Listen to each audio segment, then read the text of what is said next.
Fala pessoal, tudo bem? Eu sou o professor Marcos Lima e eu estou aqui hoje para te apresentar os 7 erros mais comuns na apuração do Simples Nacional. Mas Marcos, como é que eu vou entender todo o aspecto do Simples Nacional relativamente à receita bruta dos últimos 12 meses em início de atividade? Como é que eu vou ajustar PIS e COFINS no aspecto monofásico dentro do Simples Nacional? Nós vamos desvendar esses 7 principais erros da apuração do Simples Nacional. Vamos começar com o primeiro.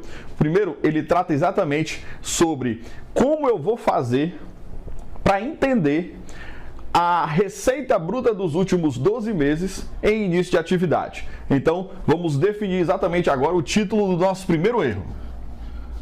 Primeiro, não entender o cálculo da RBT12 em início da atividade. Ou seja, como é que eu tenho uma receita bruta dos últimos 12 meses se eu estou no primeiro mês de atividade? Imagina só, receita bruta dos últimos 12 meses em início de atividade.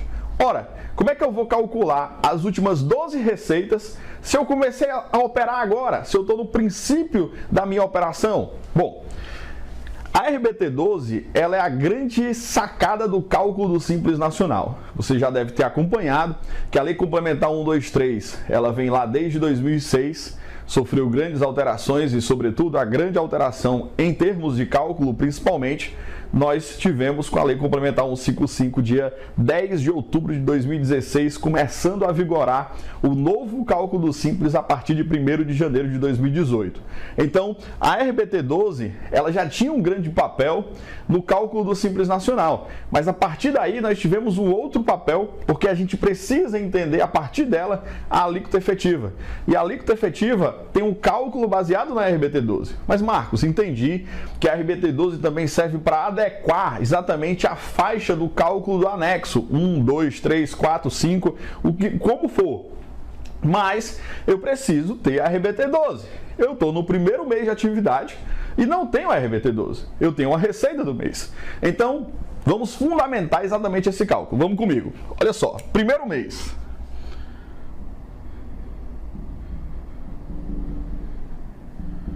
No primeiro mês, nós temos o seguinte cálculo.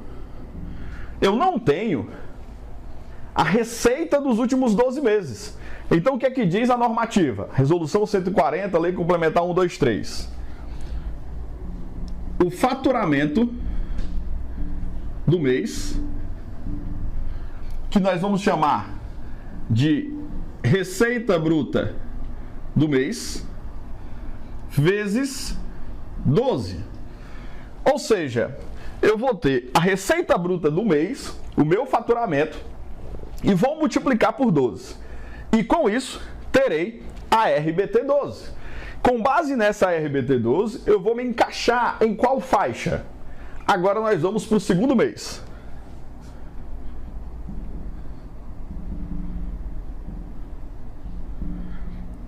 No segundo mês, nós teremos que a RBT12 do segundo mês vai ser igual a RBT12 do primeiro mês. Ou seja, o segundo mês nada mais que eu repito a RBT12 do primeiro mês. Beleza? Vamos para o terceiro mês.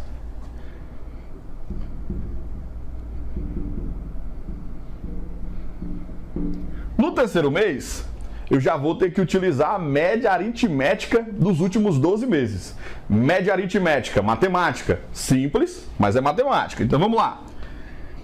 Receita bruta do mês 1 mais receita bruta do mês 2 dividido por 2, e o resultado dessa equação eu multiplico por 12.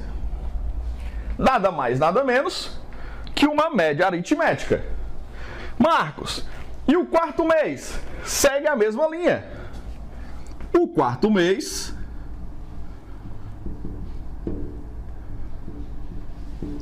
eu vou seguir a mesma linha de raciocínio. Média aritmética agora dos 3 últimos meses.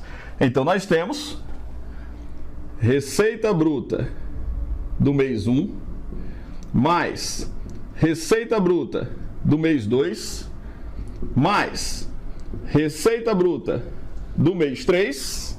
E perceba o seguinte, eu tenho agora uma média aritmética dividindo-os por 3. O resultado multiplica por 12. E assim, sucessivamente, você terá até o 13º mês, porque no 13º você já terá os últimos 12 meses.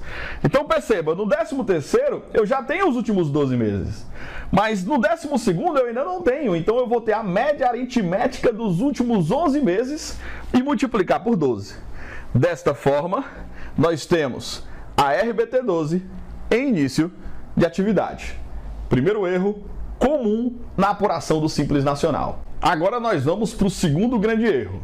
Segundo grande erro na apuração do Simples Nacional.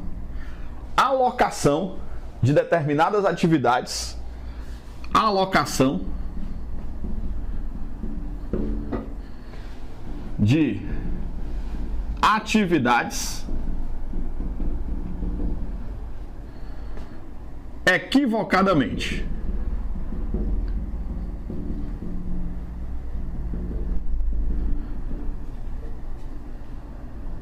Nos anexos 1 e 2.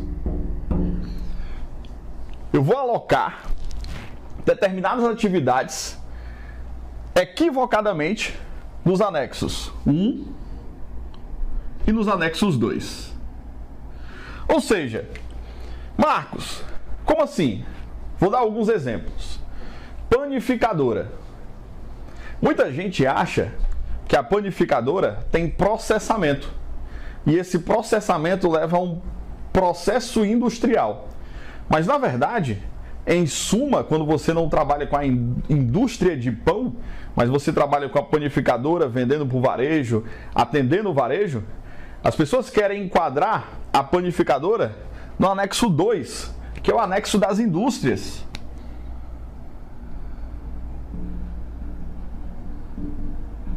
Porém, o anexo correto para esse tipo de situação é o anexo 1, que é o do comércio. E ultimamente eu vejo acontecendo bastante na prática que, por incrível que pareça, parece até ser esdrúxulo, mas não é. O anexo 2 enquadrando na indústria, utilizando uma imunidade do IPI sem embasamento nenhum. Ou seja, como é que eu vou usar a imunidade do IPI no processo industrial sendo pelo anexo 2, que é comum esse tipo de erro? Acontece também com os restaurantes. Restaurante deveria ser enquadrado no anexo 1, mas equivocadamente se enquadra no anexo 2, pensando que é indústria. Então a confusão entre o comércio, nesse caso, o trabalho de revenda de mercadorias, seja varejista, seja atacadista, enquadrando como indústria. E equivocadamente ainda, porque a tabela do comércio, eu tenho uma tabela diferenciada da indústria. Eu tenho uma tabela dos anexos pela Lei Complementar 123 com suas diversas alterações, uma tabela totalmente diferente, onde aqui eu tenho o IPI e tenho o ICMS, e aqui eu não tenho o ICMS. Então, muito cuidado com essa alocação equivocada, pois senão gerará ônus para o seu cliente. Classificação da atividade de maneira equivocada entre o anexo 1 e o anexo 2 poderá onerar a operação do seu cliente. Bom, vamos agora ao nosso terceiro erro comum na apuração do Simples Nacional. O terceiro erro é exatamente a tributação pelo anexo 3 de atividades de cunho intelectual, todas elas dispostas no Regulamento do Imposto de Renda de 2018. São 40 atividades. E destas disposições de atividades intelectuais, que deveriam estar sujeitas ao fator R, mas não há um conhecimento de que essas atividades devem estar dispostas ao fator R e leva essa atividade exatamente para o anexo 3. Então vamos ao nosso terceiro erro. Enquadramento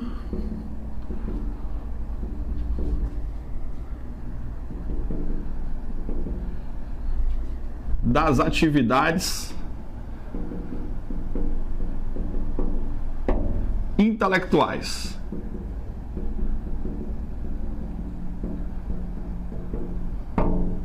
Aí vem entre o anexo 3 e o anexo 5. Marcos, anexo 3 e anexo 5. Então vamos lá. Primeiro, as atividades intelectuais estão dispostas ao fator R. Todas elas estão dispostas ao fator R. Mas Marcos, como é que eu vou entender se essa atividade irá apurar pelo anexo 3 ou pelo anexo 5? Então vamos lá. Primeiro, eu preciso entender que aqui o fator R é aplicável para todas as atividades intelectuais, com exceção de contabilidade e de advocacia, contabilidade no anexo 3 e advocacia no anexo 4, engenharia, fisioterapia, auditoria, consultoria,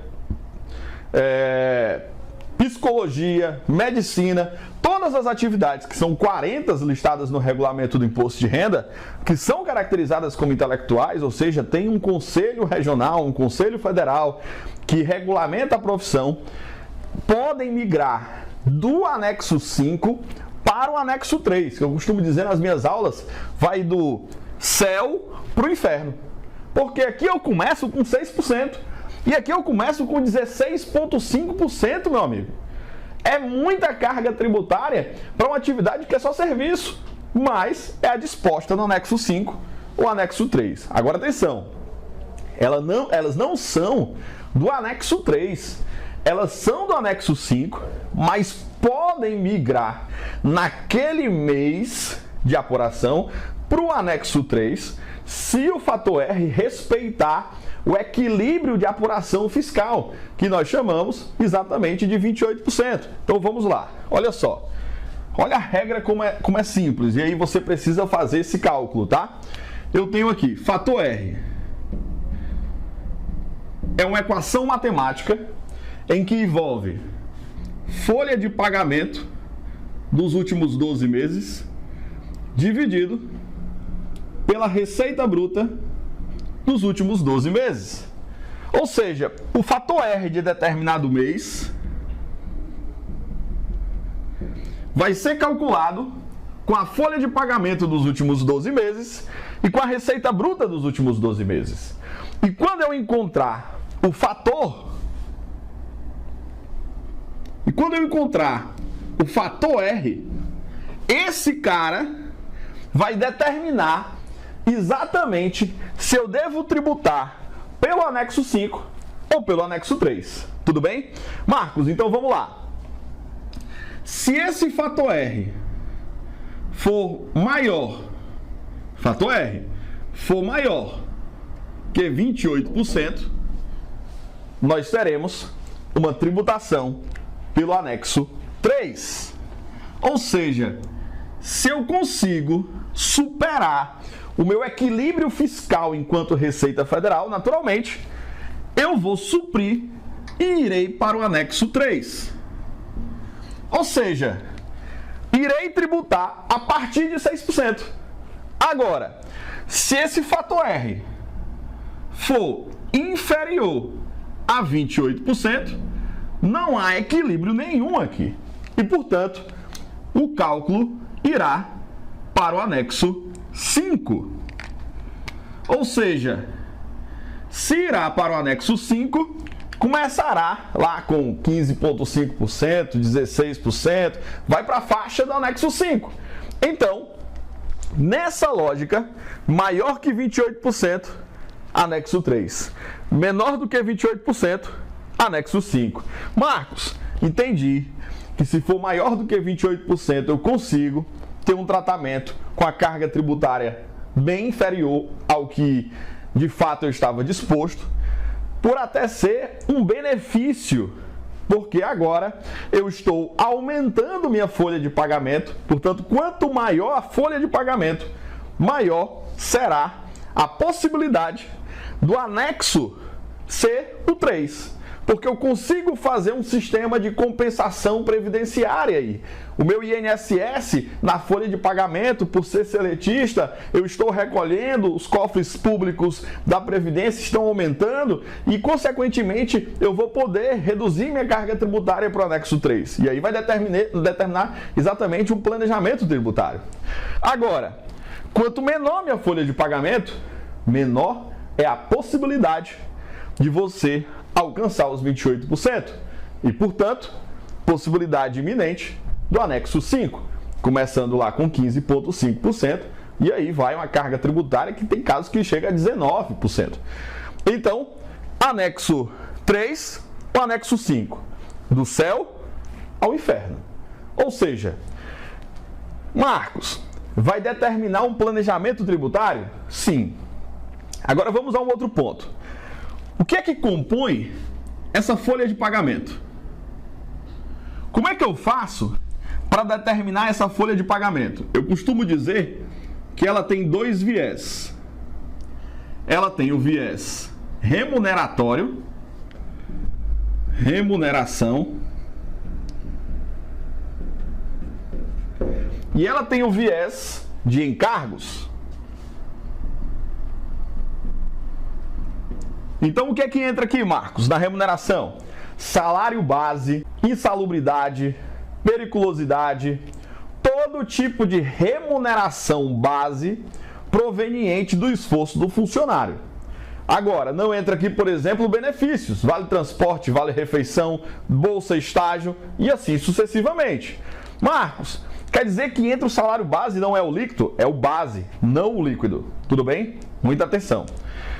Entendi. Então, toda a parte de remuneração entra, inclusive Prolabore e inclusive RPA. Base, bruto, tudo bem? E nos encargos entram o seguinte: INSS dentro do Simples, ou CPP que nós temos. FGTS, são dois encargos que são base exatamente para o trabalho operacional previdenciário. E, portanto, esses encargos entram no cálculo da FP12. Remuneração e encargos. Entendeu essa lógica?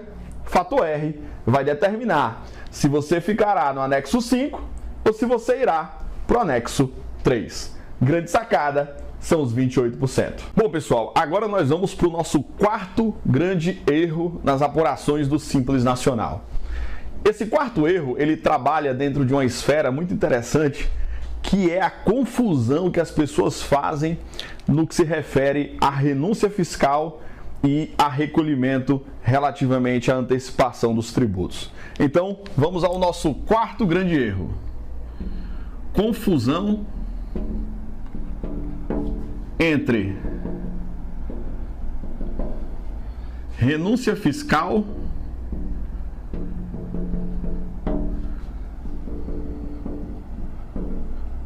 e recolhimento antecipado.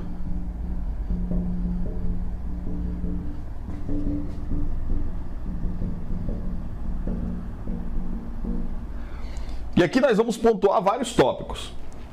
A confusão que acontece entre essas duas características, ela é exatamente o ponto de partida para você entender que a alíquota zero de PIS e COFINS não pode entrar na base para retirar, fazer ajuste no cálculo do Simples Nacional.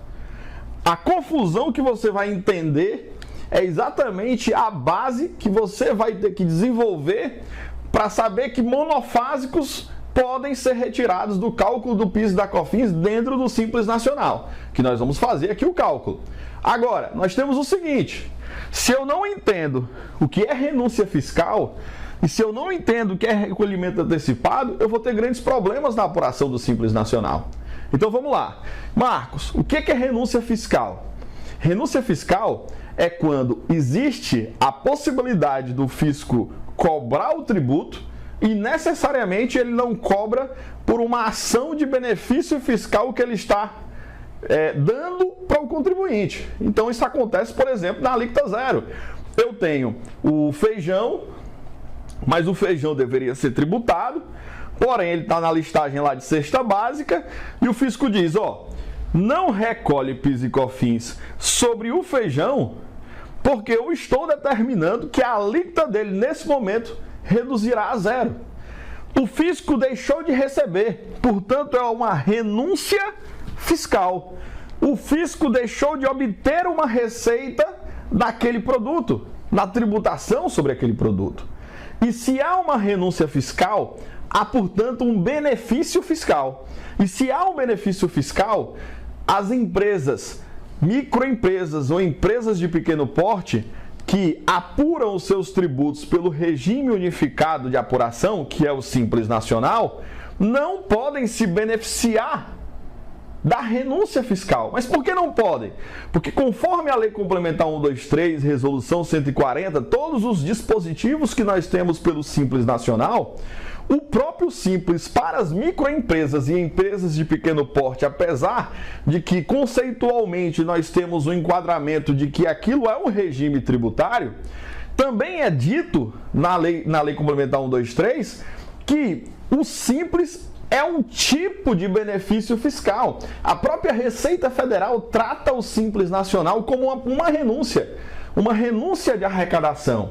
Quanto não se deixou de recolher se aquelas empresas não fossem recolhidas de maneira normal?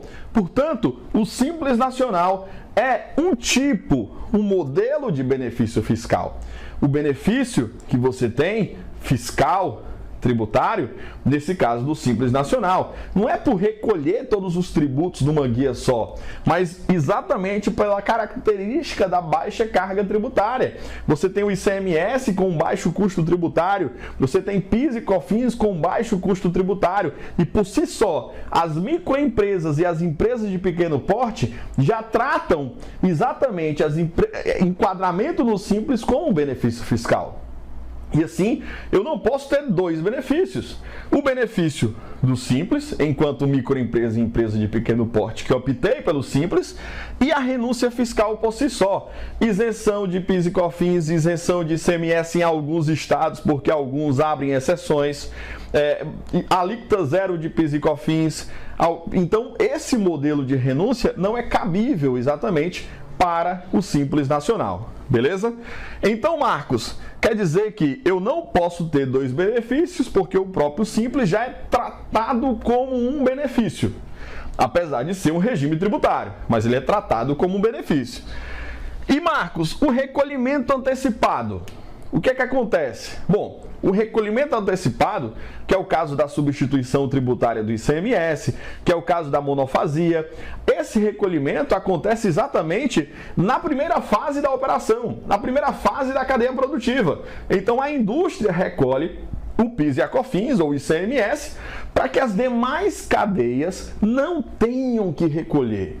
E se essas demais cadeias não precisam recolher, aí não há mais renúncia fiscal, porque a indústria já recolheu. A indústria já recolheu por toda a cadeia. Todas as cadeias posteriores irão agora ajustar as suas apurações, sejam monofásicas, seja substituição tributária e assim sucessivamente. Esse recolhimento antecipado não é que beneficia, mas que a obrigação do contribuinte não é dar duas vezes para o fisco e, portanto, ele vai ter que ajustar PIS e COFINS no cálculo do Simples, porque aquele tributo já foi recolhido na primeira cadeia. Digamos, então, que se ele recolher novamente, eu terei aí uma bitributação e, de maneira muito coerente, o fisco trata isso, assim como o ICMS substituição tributária. Tranquilo? Deu para entender? Nós vamos fazer, então, os próximos erros, que é o erro 5 e o erro 6, exatamente no modelo do cálculo.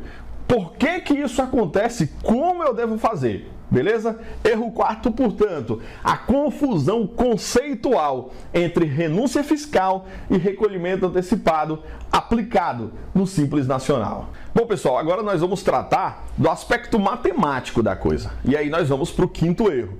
O quinto erro é não considerar o ICMS substituição tributária no cálculo do Simples Nacional. Isso quer dizer o quê? Quer dizer que eu faço o cálculo do Simples Nacional considerando o ICMS substituição tributária, mas recolhendo o ICMS dentro do Simples, o que chega a ser equivocado.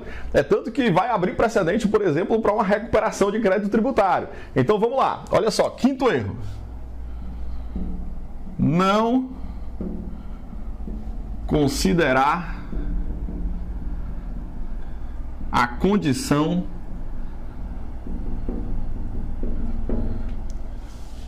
do ICMS ST. Então vamos lá. Seguinte, eu vou fazer aqui um aspecto matemático para você entender exatamente qual é o grande problema dessa condição. Se eu não considero o ICMS substituição tributária, ou seja, que ele já foi recolhido pela primeira cadeia, eu vou onerar o meu cliente, eu vou onerar o cara que está pagando exatamente o Simples com o ICMS indevidamente. Então vamos lá, olha só. Fazendo essa distribuição, nós temos o seguinte. Imagina que eu tenho uma receita bruta, uma RBT12, e, portanto, tenho uma alíquota nominal, uma parcela a deduzir. Logo, nós apuramos aqui pelo anexo 1. Tudo bem? Anexo 1. Quando eu tenho todos os elementos para o cálculo do Simples, nós temos o seguinte. A receita bruta do mês dessa empresa, no anexo 1, foi de 100 mil.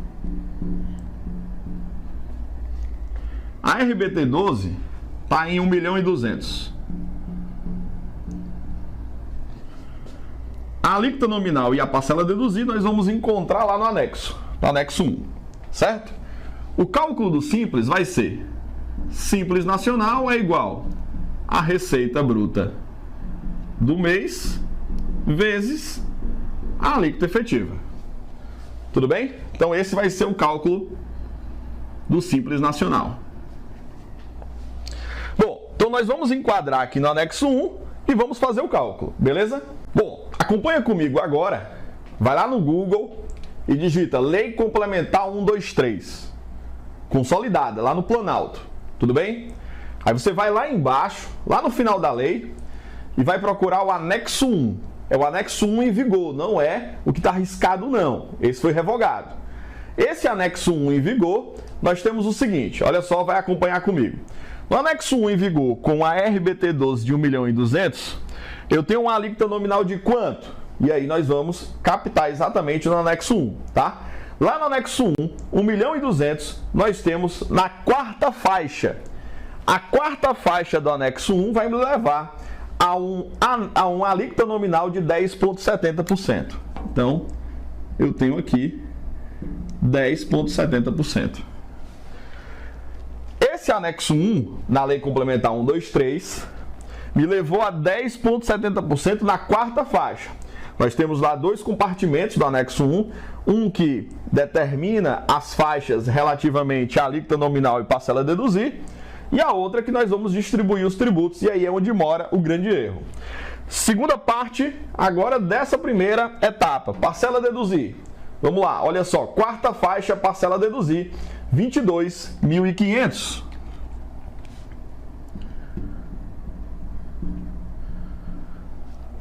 Pois bem, calculamos agora a alíquota efetiva. Até porque o Simples Nacional refere-se à receita bruta do mês vezes a alíquota efetiva. Então vamos lá. A alíquota efetiva vai ser igual a RBT12 vezes a alíquota nominal menos parcela a deduzir dividido por RBT12. Ou seja, nesse cálculo eu vou encontrar a alíquota efetiva. Então vamos lá. Vou calcular com você, tá? Vou pegar aqui minha calculadora. Então olha só. Sempre com a calculadora, hein? Nossa RBT12, 1.200.000. 1.200.000. Vezes a alíquota nominal, 10,70%. Vezes 10,70%. 128.400. Ou seja, desses 128.400, nós teremos o seguinte: 128.400 menos a minha parcela a deduzir, 22.500. Tudo bem? Dividido por 1.200.000. Logo, matematicamente, nós temos que a nossa alíquota efetiva vai ser igual a 128.400 menos 22.500. Temos 105.900 dividido por 1.200.000. Ou seja, usando 5 casas decimais, nós temos um número absoluto de 0,08825. Se eu vou encontrar o percentual, nós temos um percentual de 8,82%. 8,82500. Estou utilizando 5 casas decimais, que é a quantidade de casas decimais que o próprio PGDAS utiliza. Então, essa é a alíquota efetiva. Com essa alíquota efetiva, percentualzinho aqui, nós vamos calcular o simples. E aí é onde mora o risco. Esse simples vai ser igual a 100.000 vezes 8,82500. 8,82500. Arredondando 8,8%. Então vamos agora calcular 100.000 vezes a nossa alíquota, 8.825.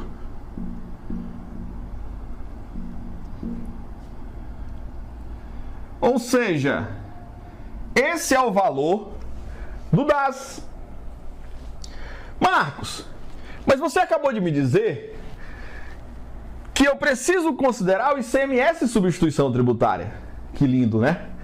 Eu preciso extrair daqui o ICMS. Marcos, e como é que eu calculo esse ICMS? Aí eu venho. ICMS é igual Simples Nacional vezes o percentual de distribuição do ICMS na tabela do Simples. Segunda parte da tabela, aí nós temos o seguinte: quarta faixa, nós vamos ter que o ICMS na quarta faixa tem um percentual de distribuição de 33,50%. Ou seja,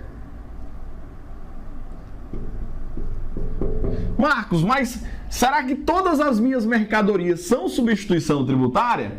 Aí eu tenho a aplicação parcial e a aplicação total.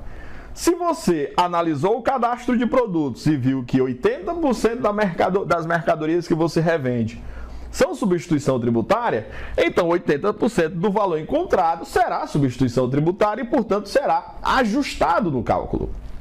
Mas aqui, vamos considerar que 100% do cara é substituição tributária pelo CNAE. Então, eu vou tirar o ICMS aqui de dentro.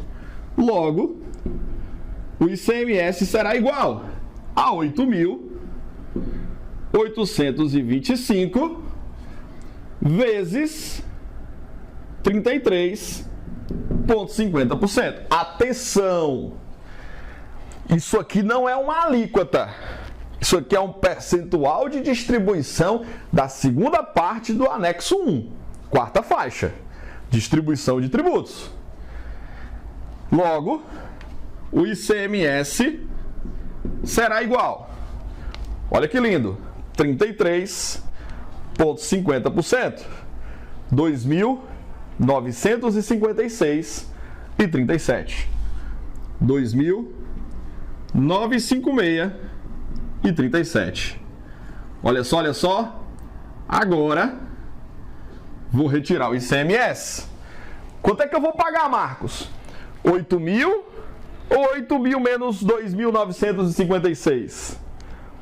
8.825 menos 2.956. Simples final será igual 8.825 menos 2.956,37. Logo, o simples final será 5.868,62. Ou seja, se não atentar, o teu cliente vai pagar 2.956 a mais do que deveria. Esse é o nosso quinto erro na apuração do Simples Nacional. Bom, pessoal, agora nós vamos para o nosso sexto erro. O sexto erro, eu vou dar continuidade ao quinto, utilizando os mesmos cálculos, os mesmos parâmetros para você poder entender. Mas agora, não considerar a condição do PIS e COFINS monofásico. Ah, Marcos, eu tenho uma farmácia, eu tenho como cliente uma autopeça, um restaurante. Você fez o cálculo e analisou o cadastro de produtos, mas não considerou que nesse cadastro de produtos você tinha PIS e COFINS monofásicos. E como é que eu faço para excluir PIS e COFINS de dentro do meu cálculo do Simples? Aí eu vou precisar fazer um ajuste.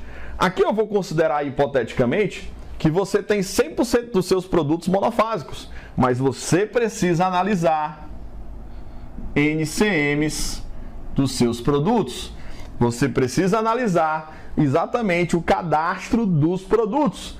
E se você analisa o cadastro dos produtos, você vai ter uma condição favorável para o cálculo do Simples Nacional. Então vamos lá, vou trazer o mesmo panorama.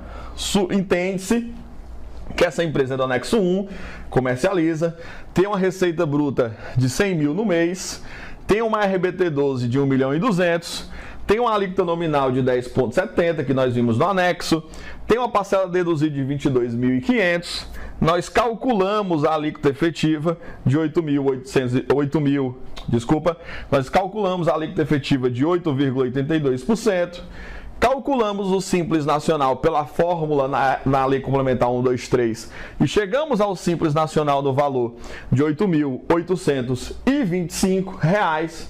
E agora a gente precisa, da mesma forma como nós ajustamos o ICMS substituição tributária, nós iremos ajustar PIS e COFINS. Sexto erro mais comum na apuração do Simples Nacional. Então vamos aos nossos ajustes. Primeiro ajuste, PIS vai ser igual ao Simples Nacional. Você ainda de posse da Lei Complementar 123, que você abriu uma aba nova e foi buscar a Lei Complementar 123 lá no Planalto. Lá no anexo 1, lá embaixo, você encontrou quarta faixa, exatamente nós temos um percentual de distribuição do PIS de 2,76%. Marcos, mas eu não sei fazer esse tipo de cálculo, o que é que eu faço? Bom, aqui a gente está partindo do pressuposto que você já teve um contato com o Simples. Caso você não tenha contato, e aí você vai ter que buscar mais conhecimento analítico, beleza? Então, olha só, PIS Simples Nacional vezes 2,76%. Nessa pegada, nós temos o seguinte: PIS vai ser igual a 8.825 vezes 2,76%. Logo, vamos calcular 8.825 vezes 2,76%. 243,57. Logo, PIS vai ser igual a 243,57. Ou seja, esse valor deverá ser ajustado do cálculo do Simples. Bom, vamos ao segundo ajuste agora. COFINS.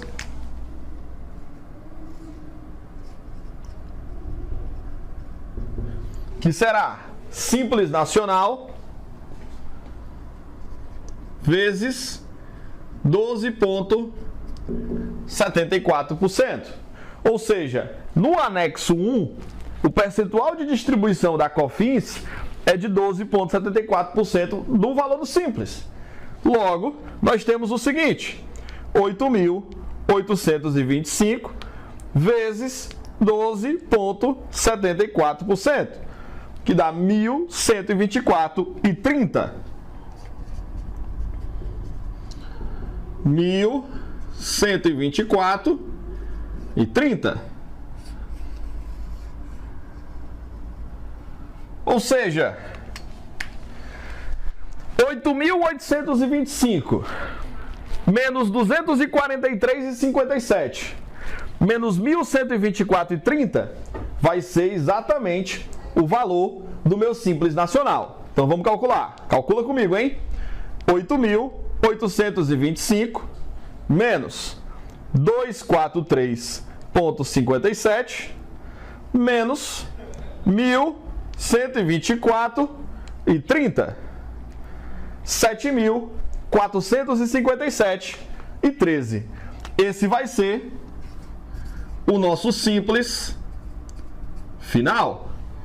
7.457,13. Valor a recolher, considerando os ajustes 1 e 2 de PIS e COFINS monofásico. Marcos, e se eu não fizer esse ajuste? O cliente simplesmente vai pagar aí mais de R$ 1.300 a mais do que deveria. E é possível, se o cara pagou, recuperar esse valor? Sim, dos últimos 5 anos. Beleza? Bom, pessoal, agora nós vamos para o 7º erro. Transporte de cargas sendo tributada somente pelo anexo 3. Então vamos lá.